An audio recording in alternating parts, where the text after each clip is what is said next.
Well, today on the Practice of the Practice podcast, we have David Allen. David is one of the world's most influential thinkers on productivity. David's 35 years of experience as a management consultant and executive coach have earned him the title of Personal Productivity Guru by Fast Company magazine and one of America's top 5 executive coaches by Forbes magazine. David, can't believe you're on this podcast. Welcome. Thanks for the invitation, Joe. Delighted to be here. Yeah. Well, why don't we start with, if people aren't familiar with kind of the getting things done model, take us back to kind of where did that come from? Before we get into the meat of what it is, we all kind of have backstories of how we land on our models and, through our own failures or our own successes. Take us back to kind of how that got developed and where you were at that point, and then maybe some of the outcomes of that model working in your own life. Yeah, well, I had 35 jobs by the time I was 35. Didn't know what I wanted to do when I grew up. I had a lot of friends that seemed to know what they wanted to do. So, I needed a job. So I just wound up being a good number 2 guy for a number of people in my network. I helped two guys start a restaurant in LA. I ran a vitamin distribution. I helped a guy. I managed a landscape company in San Fernando Valley for a friend. Yada yada. I go on and on. No need to bore everybody with all that. But what I like to do is go in and see, well, okay, how are they doing what they were doing? And I'm the laziest guy you ever met. So I say, well, how can we do that easier? So now we call that fancy phrase process improvement. But I just go, streamlining. Well, come on, there's got to be an easier way to do this, right? And then I'd fix it and then get bored. And then I'd go leave and go work somewhere else. Then I discovered they actually pay people to do that. They call them something, consultant. Wow, now I are one. So I hung out my shingle in 1981, Allen Associates, right? And so I got very hungry for good models to use in a consulting practice. Because I didn't want to have to try to make it up every time I ran into somebody where I could create some value. So I got very hungry for a model that would be universal. What are the right Joe, you're in the business too. What are the right questions people need to be asking and answering themselves that get them aligned, get some focus, get them clear, all that good stuff. Also, just personally, as my life was getting more complex, because of my meditation practices, spiritual practices, I had a black belt in karate, in my 20s, and a lot of that taught me the value of clear space. Come on, there's when 4 people jump you in a dark alley, you don't want 2,000 unprocessed emails banging around in your head. Yeah. Right? So I was very hungry. I loved the idea of clear space. I'm a freedom guy, so I love the freedom to be able to focus without having distractions and without being hung up about stuff I can't do anything about. Before we get too far into the business stuff, I want to land there for a second. I want to hear more about your meditation practice and what that's done for you, how you got into that. Well, that's a much longer. When my memoirs come out, there'll be a lot. Let's see, what's the short version? Short version of that was I've always been interested in sort of the worlds we can't see.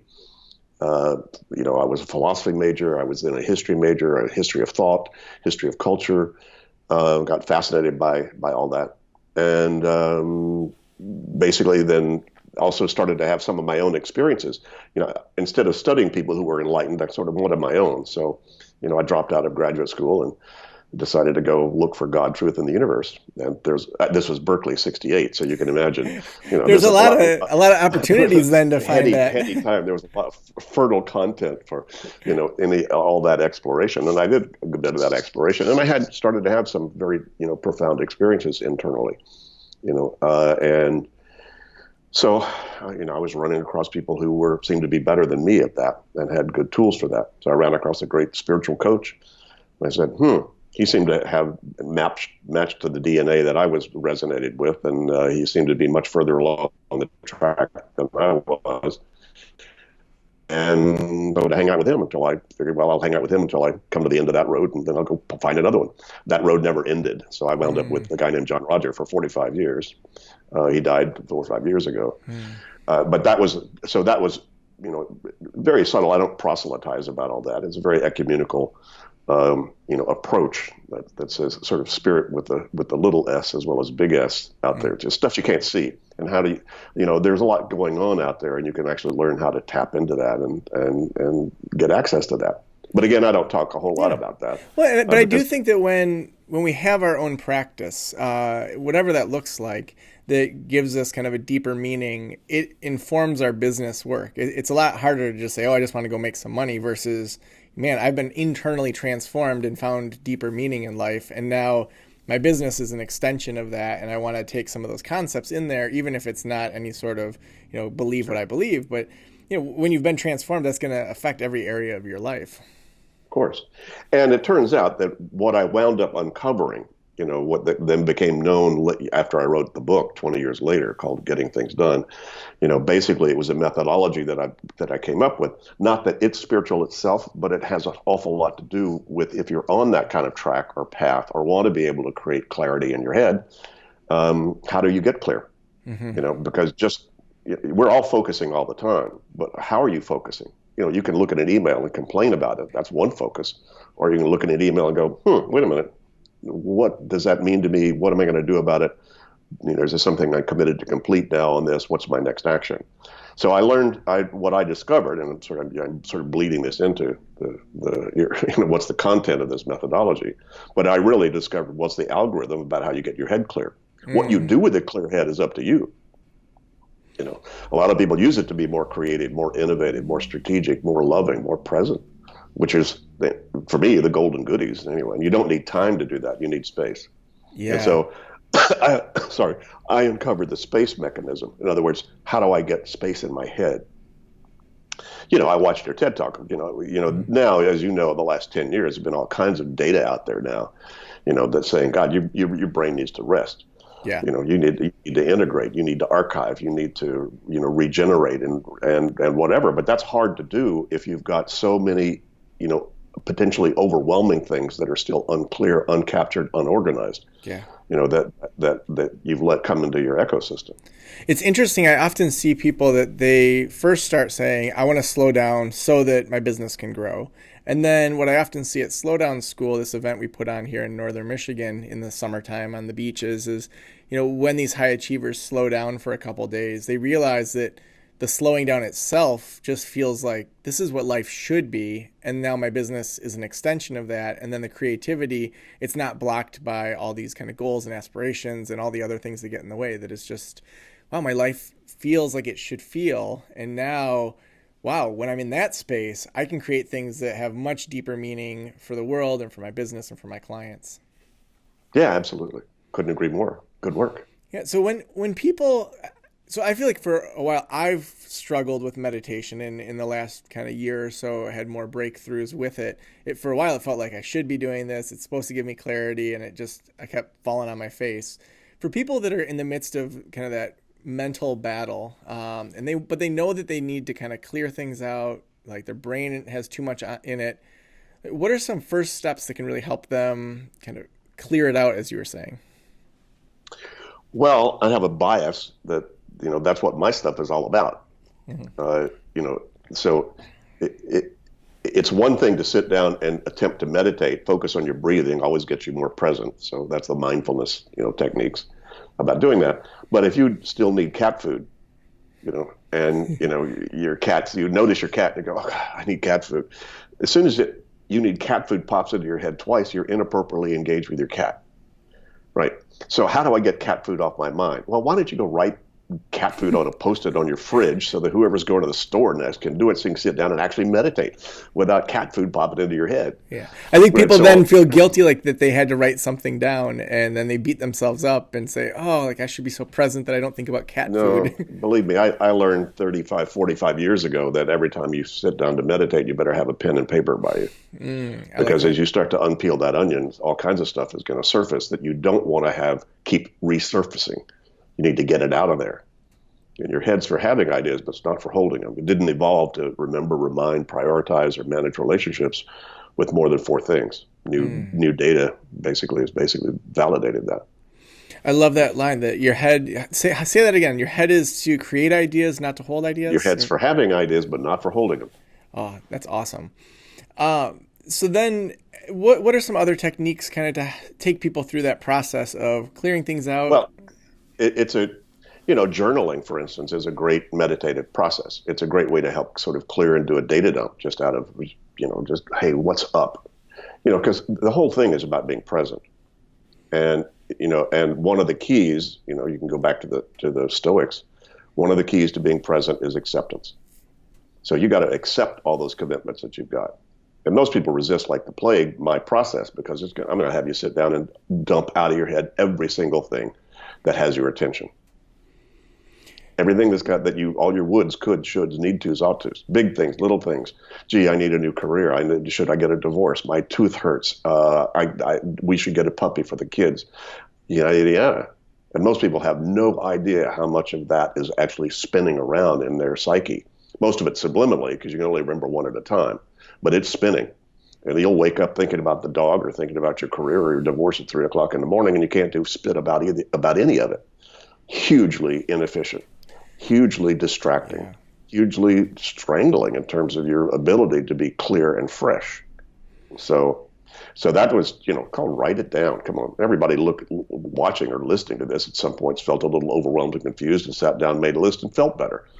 One thing I've been thinking about recently, because, I hear people talk about, like, they'll have a vision board and they want to, give it to the universe and intention, all of that, or, write it down and set your goals. And in some ways I've kind of resisted that, because it felt maybe more on the woo-woo side than I felt comfortable with. But recently I was thinking about how much, and this came from just being present and observing my own thought patterns, how often my thoughts are based on triggers that I have no control over. So, a car goes by and I'm like, oh yeah, I've been meaning to clean my car. And then, a person walks by with a dog. Oh, the girls, I have a 4 and 7-year-old that they would love to have a dog. Like, do I want a dog? I don't really want a dog right now. I feel like, and all these triggers that are happening that I have no control over, and my mind is kind of bouncing between. And I'm wondering if, whether it's journaling or a vision board or whatever it is saying, what are the triggers that I want to happen first? And then the involuntary triggers maybe are secondary to that, because I'm so focused on, this is what I need to be working on now. This is what I need to be thinking about now. I don't have space for the involuntary triggers. How does that sit with kind of what you've observed over, this career of helping businesses and helping people? Well, in a way, Joe, it's all about completion. It's all about, we're here to finish something. We're here to do something. We're here to express, to expand, to experience, right? So you can't stop that process. We're teleological beings. If I ask you to stop trying to plan, you'd plan how to do that, right? So you can't stop focusing if you're conscious, right? It's just, what are you focused on, and are you focused appropriately on it? So and when I say completion, your vision board may be a way that some part of you is telling you, hey, I'm not sure I'm completing what I'm here to do. And so maybe some bigger picture about what wild success will be 5 years from now might be a very useful thing for you to have. But quite frankly, once you get into this, it's all the same stuff. Cat food, create a life 5 years from now. That's all what's got your attention. And, there's a very simple formula. So, okay, it's got your attention. Great. What's your next action on that? Is that something you intend to move on, or is it something you just want to sleep on and meditate on? Or is it something you just want to let cook for 6 months and then have a trigger 6 months from now and say, gee, Joe, how you doing about X, Y, and Z? So there's all kinds of ways that you can actually get that stuff off your mind and then use it for appropriate triggers, because that's actually what you want. I assume you have a calendar. I do, yes. Have you looked at it in the last day or two? Oh, yeah. I look at it probably 12 times a day. You look at it as often as you need to orient yourself in space and time so you can be present. Yeah. Duh. It's just your calendar is only 3% of your life. What about all the other things, like dogs for your kids, the car needing the car cleaned or whatever? There's no difference there. It's still a commitment, unless it isn't. You might say, okay, what am I going to do about dog and girls? Am I going to let them drive this? Am I going to do a little bit of research? Am I going to make this a project that we have as a family that'll be really cool and fun? Because see, Dog for Girls, it could very well be part of your highest value, providing, great experiences for your family as they're growing up. Right? So there's multiple horizons. I identified in my methodology 6 horizons of our commitments. I couldn't get it any simpler than that. There's the big one called why are you here? Your purpose. and principles and your core values. Then there's, knowing what your life purpose is, that can help you decide which email to write first, a little bit. But you're going to need to probably get a little more operational. Say, well, if you were fully successfully implementing your vision, and by the way, all your people listening to this that are building their own practices, you can walk through these same levels would be questions that you need to, you don't have to, but they're going to be highly valuable for you to think through. And there's different content at each level. What's the purpose of your practice? And what are the core values of your practice? Do you care what kind of clients you have? Does this matter to you? So those are the kind of things to become conscious about at the highest level. And then you say, okay, well, the next level down to help me decide which email to write, what's my vision of that being wildly successful? 5 years from now, how much money do you want to be making? How many clients do you want to have? What kind of impact do you want to be having? How do you want to feel about what you now know how to do that you didn't know how to do now? Et cetera, et cetera. Write your own picture. So that's your vision board, or that's your, what are all that cool stuff? Well, that help you decide which email a little bit more. But then you're going to need to ask yourself, well, what are the commitments? What are the things I need to commit to, or I'm already committed to accomplish goals over the next, 3 to 24 months? Wow, I need to make sure the kids get into the right schools. I need to make sure that we what are the, and that's, I label these Horizon 5, 4, and 3. So 5 is purpose, 4 is vision, 3 is goals and objectives. Then you have Horizon 2, which are all the things you need to maintain so you can move toward any of that. How's your health? How's your finances? How's your relationships? How's your asset management? How's your technology? Yada, yada. And those are all the things you need to maintain, your job description, if you will. Because you can't hit those higher things if you don't maintain the basics. Correct. Yeah. I mean, if you're too far in debt, if you're not handling your day to day, at least up to some level of current. If you're going to have lunch today, you're working at that horizon, right? You're just taking care of your physical energy and your body, for sure. Yeah. That's Horizon 2. And so just being aware of that is helpful. Those of you starting your own practices out there or working on your own practices, pull out your org chart. Who's accountable for keeping the books? Who's accountable for strategic planning? Who's accountable for customer service? Who's accountable, yada, yada. Just an org chart. Just that is that level. You don't finish growing clients. You just need to look at it and say, am I doing that appropriately? Is there anything else I need to do about that? So that's Horizon 2. Horizon 1 would be, what are all the things you need to finish over the next weeks or months that's going to make all that happen and out of all those moving parts? Oh, yeah, well, I need to research a dog. We need to handle our next holiday. I need to make sure the kids are set up for school for the summer. I need yada, yada, yada. Those are projects. Most people have between 30 to 100 of those, given a very broad definition called something you can't finish with one action. You need to keep track of it until it's done. Get tires on your car, whatever, that stuff. Hire the assistant, fire the assistant. God knows, how many things people have. So that's Horizon 1. And then there's the ground level. Ground level is all the things, the actions that you actually need to take about any of those moving parts. Emails you need to send, stuff you need to buy at the store, stuff you need to talk to your life partner about, the stuff you need to draft on the computer, yada. And most people, if they actually did this conscious inventory, have between 150 and 200 of those right now. No wonder we feel overwhelmed. No wonder you don't feel overwhelmed because there's that much to do. I mean, it's not information overwhelm. If that was true, you'd walk into a library and blow up. See, most people's organization are incomplete piles of unclear things. Yeah.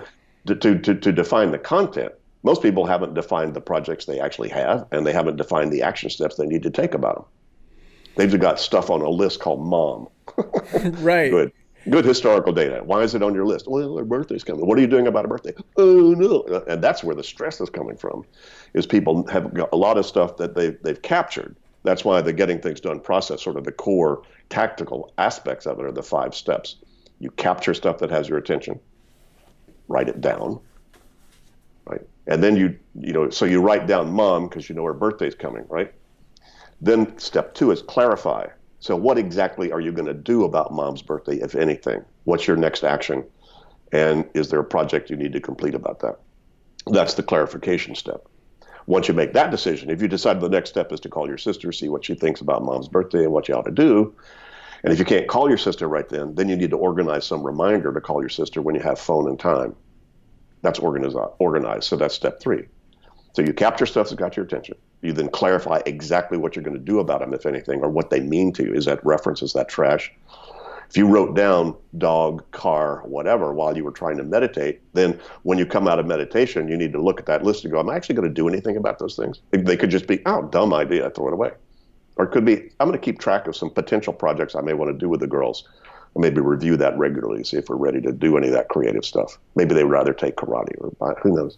Yeah. But that, then in order to be able to throw that scrap piece of paper away or whatever that thing is that you wrote down, you need to then clarify and organize anything. The trash goes to where trash goes, any reference goes to where reference goes. And if there's an action step you need to take about it, you need to define what that action step is and park a reminder somewhere you'll see it at the right time. Is that an errand to run? So it's 4 action? So it's capture, clarify, organize, and then what? Then you reflect. Okay. And then you engage. In other words, before you go out to errands, you need to take a look at the 5 errands you've told yourself you need to run. You don't have to do all 5, but at least you want to see the map. Right? Next time you talk to your life partner about the business of life stuff together, you want to have all that in front of you. Not that you need to spend time on all those, but at least you've now got it parked in the right place so that you move things forward with minimal amount of effort. Told you I'm the laziest guy you ever met. Yeah, no, I like it. Now, I feel like one problem a lot of people have is it feels like whether it's family life, your business, whatever, for every day there's 20 things coming in and you only have time to really do 5 to 10 of them well. Mm-hmm. How do you suggest people eliminate some of those things, put them in the parking lot, whatever? Like, what strategies do you have over that dynamic that seems to happen, especially, and maybe it's just my phase of life too, having like 2 little kids. It just feels like even to keep up with the mail sometimes, oh my gosh, I'm just going to go through it all on Friday when I have time. Yeah. Well, that's fine. As long as some party you trust you're going to, and there are no burning barns. Right. That's exactly what to do. So you just, you never get rid of, you don't ever eliminate the need to be making, the challenge to be making good choices about how you spend your time and your focus. That doesn't end. You just want to make sure you've got the gestalt or the maps appropriate. So some part of you makes trusted decisions as opposed to being driven by latest and loudest. Yeah, right? I want to underline that because I think latest and loudest oftentimes gets our attention instead of kind of being grounded in where am I headed in my business, where am I headed in my life. That whether it's that flashing email or that social media post or whatever gets you riled up versus what's my purpose today that I need to work on. Yeah, and what's the purpose of having being on that email list? What's the purpose of being on Facebook? So you can always throw the purpose question. Why do you have those pictures on your wall there? By the way, back there, why do you have a couch? And by the way, what's that thing in front of you? See, most people don't live in their living room because they never ask themselves what's the purpose of a living room. How about live in it? Yeah. Or not. I don't know. So you're always going to help yourself by throwing yourself the purpose question. And so back to your point, there's always more to do than you can do. So half empty, half full. You're either feeling really good that talking to me, Joe, now is exactly the thing you need to do, given why you're on the planet, your vision of success, and all that stuff. Otherwise, some part of you is not fully present here with this. Yeah. I don't care, but you do. Right. Well, so and then I don't get the most out of talking to you, too. If my head's somewhere else, then, yeah. Me too. So the whole idea is do what you need to do. I'm in a very simple way to prioritize, to say what most has my attention right now that make the biggest difference if I got it off my mind. Mm. But knowing how to get it off your mind, you're not born doing that. That's why you need to read my book if you haven't already. Yeah. Well, that's what I love about these kind of interviews is it's like just a taste of this much broader and in-depth approach. So yeah, and it's simple. It's not like a foreign language or it's some new technology. Well, come on, duh. Everybody knows how to write something down. Everybody knows how to decide a next action on mom and birthday. Everybody knows how to keep a list and look at it at the right time. You got a calendar. You're already doing that, right? So these are not new behaviors. It's just very few people have the content in there, nor the way to engage with all that content appropriately and to clarify what it needs to be. So that's all I figured out. So yeah, there is a methodology to do that. How you do it, how you capture stuff, write it on your arm. I don't care. Record it on your phone. Doesn't matter. My capture function is truly while I'm sitting at a desk, I always have, pen, because God knows when lightning's going to strike. Or when Yeah. I'm going to say, "Oh, Joe, I'll get back to you about that." Or you tell me, "Hey, David, here's a great restaurant next time you're in Traverse City." Yeah. Got to grab that. You bet. Well, and Um, I'm glad you bring that up because there's practical things of those ideas kind of come through you and leave, and if you don't have a way that you're capturing it, it just goes. And so the notes section on my phone, I always have I almost always have my phone with me, and so I would hope that I'd have a notepad, which I usually have, but sometimes I don't. So for me, I have a couple sections on my phone. There you go. You got the mini notepad. It looks like it's your wallet. it is. That's awesome. Has So a all notepad wallet. has all the key plastic. Has a great little Mont Blanc pen and a pad because Yeah. God knows when lightning strikes. Now I have an iPhone too, but you have to turn it on. There are clicks you have to do, and you're not going to do that. Yeah. You've had a whole lot of stuff probably pop into your head. You weren't willing to pull out your phone to then capture, Sure. simply Sure. because there's a barrier to entry there. Yeah. It's okay as long as you As long as you do stop it. and go, "Excuse me, I need to record this," and Yeah. you do that, and also that you empty that within 24 to 48 hours. Mm. Don't let it become a black hole and grow fallow in there. Because that's the problem with the tech world out there is unless you're really disciplined with what I'm talking about, it can become so increasingly overwhelming because you don't know where you put stuff. There's stuff that you might need to, would, could, should think about or do something about it. Did that go into Evernote or do I have that in per Dropbox? Wait a minute, I think that's on my Outlook stuff. Oh, Yeah, for me, I have my notes are either ideas that I know I want to come back to, and then I have in my calendar to review those notes monthly. I have another section for a book I'm working on and just wanting to capture that so that when I'm at that writing phase, it's there. But then the things that daily I need to work on, I look at my schedule, what's already in there, and then every day I have my to-do list of the most essential things to do for the day that I then put in there. So that's how I structure it. I'm sure people do it differently, but what am I missing in that? well, one of my radical approaches that's kind of made me popular when the book got published and first published in 2001 was that, daily to-do lists don't work because your day is going to be changing very fast. A daily to-do list is okay as long as you're willing to tear up that list in any second when something else shows up and not feel guilty that you didn't get to that because there were higher priority things that you didn't expect that showed up. And because they were higher priority, you didn't get to those other things. Life is like that. So, my coaching about all that is generally, and the way I do it and the way the people who've implemented my methodology is keeping running next actions lists that don't get rewritten. My errands list does not get rewritten every day. It's just there in case I go out for errands. My list of stuff to talk to Catherine about my wife doesn't get rewritten every day. That's just there whenever we need to go over our business of life stuff. So, my calendar is only my hard landscape. The things that I won't get another chance if I don't do them, like talking to you right now, right? But there were only two of those on my calendar today, right? You and and coming up in a short while, another teleconference that I've got. That doesn't mean I'm not doing anything. I've been busy all day. Right. I've been working off other lists that are not rewritten. I just pick and choose. That I'm cherry picking the stuff off those other lists that makes sense. That said, if you have all this stuff externalized, so you've got a truly complete external brain. I know a lot of people that are champions of my stuff that the night before they scan through that whole picture and then take a little 3x5 Post-it and pencil in the 3 or 4 things they're going to get done if they have time. But they're not tied to that. So it's okay what you're doing there. But as soon as you find yourself not getting to some of those things and they stayed on Tuesday's calendar, what happened? Whoops, you just slipped through a crack, right? And some part of and not only that, you don't know what the have-tos are for today if you've got a bunch of like-tos on there as well. Yeah. No, I would say that the way I structure it is it's more of here's the one thing that I need to do and then kind of things kind of pop in. That's how I do my consulting too, where people will have the one thing they need to work on, then their next things in order. But I see that tendency in people where they make a list and they just want to cross it off the list, and really folding socks isn't as important as other things. Sure. Yeah. Or taking a nap. Yeah. I mean, I take naps almost every day, and you don't see them on my calendar. Now, how do you feel the most successful people balance looking forward to the kind of future vision, the things that are going to be big steps forward, and managing the day to day? Because obviously there's things in our business and family that are the day to day that are needed.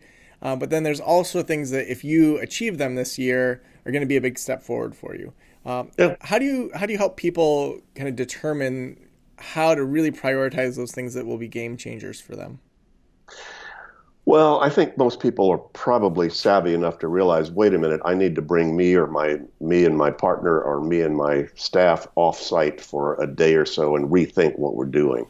Let's take a look at the bigger game. And oftentimes the bigger game consciousness or the bigger game content only shows up when you structure time to be able to have that kind of off-site time to be able to think like that. And so oftentimes you do need to structure some way to be thinking at whatever levels you need to. So these different horizons, I said, have different recursions of when they ought to be revisited. Your life purpose should just be as conscious as you are, and that all the time you're sort of fulfilling that, or staying in alignment with that. But your vision may be changing. Maybe how often do you and your family need to sit down and say, guys, where do we want to be 3 or 4 or 5 years from now? Have that conversation with your girls. What are they seeing? So it's, and you only need to have that conversation whenever you think you need to have that conversation. So some part of you feels kind of aligned that, hey, this is kind of going in the right direction. Many times you're forced to make those decisions. If you have a life partner and they come home and, gee, dear, I've been given a major career opportunity. We're going to have to move to Afghanistan for a couple of years, but it's going to be really cool. You're going to have a vision dinner. Right? It may be a couple of vision dinners. Yeah, who knows? So oftentimes when life throws you curves, you're going to have to go to these different horizons to make those kind of choices, about, okay, where are you going to be and why? So I don't make any hard rules about that other than what has my attention and what conversation do I need to have with myself and any other key people to make sure I get realigned or that we're staying fresh and current, as we need to. Right around the time that this podcast goes live in early June, my wife and I are going to be going away for the weekend and just for a visioning retreat, just the two of us to kind of talk through where do we want to go, where do we want to head, like what are our hopes and dreams. And so, yeah. All that good stuff. Well, the fact that you have this quiet, retreat or whatever you slow call down it. School. Yeah. The slow down school. Yeah. Same thing. You back away from the noise. And that's why meditation is always helpful. See, the universe is always on. And by the way, it's not overwhelmed or confused. Look out there. It's fine. It's only how you're engaged with it that creates confusion or overwhelm or a sense of that. So again, then, okay, what do I need to engage with right now to give me more relaxation in my head, more freedom in my head, or more fun in my head, or God knows whatever you consider important. I'm a freedom and a clarity guy, so those are key for me. And maybe not everybody's. If you're 23 and it's all an adrenaline rush, those folks get bored going home. Stay out all night. But as soon as you have kids, as soon as you want to paint and learn to watercolor, as soon as you want to learn to play the flute, yada yada. In addition to your career, then how do I manage the balance? How do I manage that picture? And it could be very different this year than it will be next year if you do that yearly. Yeah, I think that idea of freedom and clarity of just. Are the decisions I'm making allowing myself to feel that connection with the universe or whatever kind of people use as their vernacular? Or is it pulling me farther away from that kind of groundedness? Well, yeah. I use as a criterion is this thought, is this activity creating expansion or contraction? Right? Drill into that a little more. What do you mean? Look, if you're having a vision, you're going, oh my God, I could never do that. That's contraction. If you're going, oh, wow, that'd be so super way cool and we could do this, that's expansion.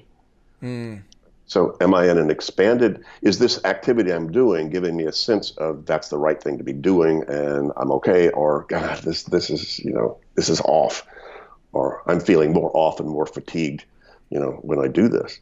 Yeah. I love that as a just feeling kind of heart, like am I feeling like it's closing in on me or the opportunity is expanding? Because so often in business, it's all like numbers, things we can prove, and kind of a dashboard. And that's just a very simple feeling of, is it expanding or contracting? Now, I know you have a conference coming up, and you haven't done one of these in a while. It's kind of in late June. I want to hear a little bit about that and why now when you haven't done one in a while. Well, I'm not in that business. I mean, basically, I'll make a very long story very short. My consulting practice, I wound up figuring out some of these best techniques to use with my clients, for myself as well, had a major guy, head of human resources in a big corporation, saw what I was doing. He said, "Gee, David, does those results, more clarity, more control, more focus. We need that in our whole culture, our whole company. Can you design a training methodology or training seminar around this so that we can deliver to a lot of people what it is you've uncovered?" So I said, okay. So I wound up spending 2 months and designed a personal productivity training that we did a pilot program for 1,000 executives and managers, and it worked. And sort of thrust me into the corporate training world. That was Lockheed, 1983, 84. So I wound up spending years, designing and refining this stuff and delivering a whole lot in the terms of the corporate training world, but also startup businesses and whatever. And also I was still doing a lot of, we didn't call it coaching back then, but I was doing, that's actually what it was, where that moved more into senior executives and people within those companies that I was working one-on-one with this same methodology. So it took me then 20 years to figure out that what I'd figured out was unique and that nobody else had done it. And so I figured, well, I guess it's time to write the manual. So that's why, this started in the early 80s, 1980s, but I wrote the book from 97 to 2000, 2001. It was first published, the first edition of Getting Things Done. That's why GTD kind of became this brand. It was just our shorthand for getting things done, but it kind of took off just as this thing that went around the world. And the book was successful. So that thrust us into sort of a, not just the training world, but a global version of that. So, we now are officially in 60 countries. Some of them are just barely starting up their own consulting and training businesses, but they are all champions of this methodology and wanted to include that and get it into their culture. So this has expanded. And back 10 years ago in San Francisco, there were a number of people from all different industries, some very, very cool folks, that we said, look, I think we need to sort of raise the flag and see who would show up if we have a conference about this. And so we did, and we had 30 plus really great speakers, and we had about 300 people. And it was such a unique, creative, powerful event. We got some good advice called "Don't do it again." It was such a unique thing that I didn't want to be necessarily in that business. So I didn't plan on doing it again. But now, Catherine and I moved to Amsterdam. We now have partners all over the world. It's become a global movement, if you will. So I said, and I'm 73, Joe, so I don't intend to do this again, believe me.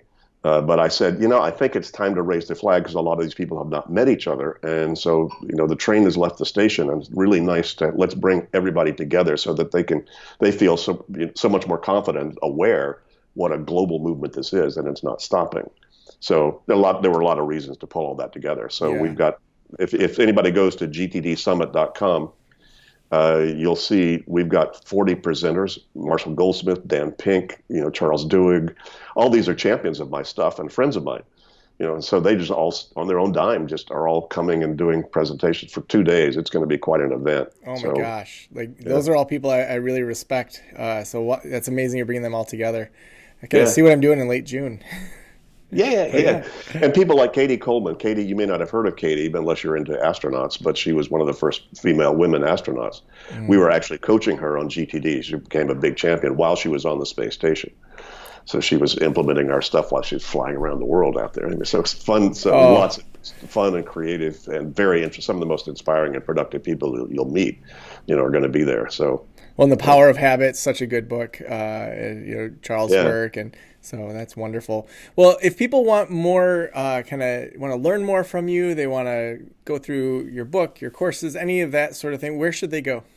Well, gettingthingsdone.com is sort of that's our basic website. Book is just, buy that from any good bookstore. You can get Getting Things Done. The new edition in 2015 is probably the best way to start if you're new to this. And I've got 2 or 3 other books out there. And also on our site, you'll see where there are public seminars being given by all of our partners. In the U.S., we've partnered with Vital Smarts. They're the folks who did Crucial Conversations and all of that. And great company. And so they become our exclusive distributor of our trainings in the U.S. So vitalsmarts.com, you can see Getting Things Done, a picture of me on there. So anyway, and they're doing quite a number of public seminars and workshops around the U.S. So wow, that's amazing. And I know a lot of you listening, you're inspired by what you're doing in regards to your work with your clients. And I just want to encourage you, to see how David kind of took what was working, thought about it for decades and wrote this book. And it's changed the way that businesses do things. And there are ideas inside of you that you can go beyond just your private practice. And so get out there, test it out, create your framework, and the world needs to hear your voice. You have a unique voice. David, thank you. Oh, one question I always ask people, I almost forgot, is if every private practice owner in the world were listening right now, what would you want them to know? Build your external brain and don't keep anything in your head. Stop using your head as your office. It's a terrible office. Your brain did not evolve to remember, remind, prioritize, or manage relationships. So the more you can externalize all of that, and the more that you're able to then create the freedom and clarity inside your own head, the more you can then trust listening to your heart and to your spirit, or whatever it is that actually is the inner voice that you need to listen to. So that's really where the cool things come from. But the ability to be able to clean up the space around you and keep it clean, and then not only that, but then utilize these techniques to be able to manifest the stuff that shows up, in your inner world. Yay! That's couldn't say anything more than that. One of my new licensees and partners is a licensed psychotherapist in South Africa, and he got totally enthralled with this. I asked him, it's just a sidebar on this. I asked him, I said, so tell me what about GTD and psychotherapy and the practice? He said, well, GTD doesn't necessarily solve all those problems. He said, but if nobody does this process, it's hard for them to distinguish what the issue really is because there's so much static going on in there. He said, once they actually get, this methodology, then it's a lot cleaner and clearer to then recognize what it is that you really need to pinpoint in terms of the counseling or the coaching or the therapy. So I thought that was an interesting way to see this. So maybe some of your folks, that would be interesting perspective. Yeah, so it may help them personally, but also help them be even better therapists. Yay. Oh, David, thank you so much for being on the Practice podcast. Head on over to his website. We will have links to that in the show notes as well. Have a wonderful rest of your day. Thank you. Have a wonderful rest of your life, Joe. And thanks for the invitation. Take care, everybody.